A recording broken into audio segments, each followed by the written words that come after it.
cheat on your wife with mine, I will burn your life to the ground. Way back in the early 2000s, I began to suspect that my wife was up to something.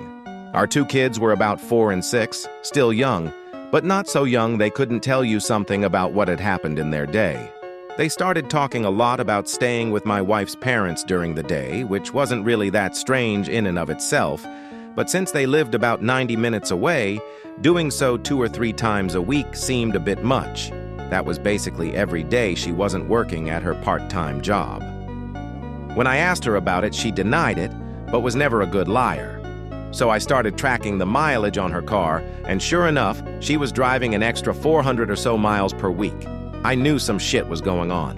Then one day I sat down at the computer and she had left a sticky note with her AOL password written on it next to the keyboard. I could not resist and logged in to read her emails and saw a few email exchanges between her and her college BFF, where they discussed how my wife was regularly fucking one of her ex-BFs from high school.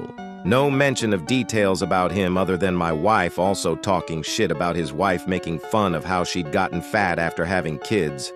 Anyway, I printed out these email exchanges and stashed them. I still needed to know the details, so I called a friend who was a cop and he suggested I call a guy he knew that had left the force to become a PI. Ron was great. I paid his retainer and gave him the emails and what little I knew about my wife's activities, and he figured out exactly what she was doing. His report detailed with photos and times, dates, locations, all about how she would take the kids to her parents, then go meet this guy for lunch, then they'd go to a dumpy motel for a few hours, after which she'd pick up the kids and return home. At this point, I hired a divorce lawyer. My parents cheated on each other and the fallout absolutely fucked mine and my siblings' childhood. It was something that was totally unacceptable. I also asked Ron to find out what he could about this guy. Ron absolutely came through. I learned his name, Bob, that he was married and had 3 kids.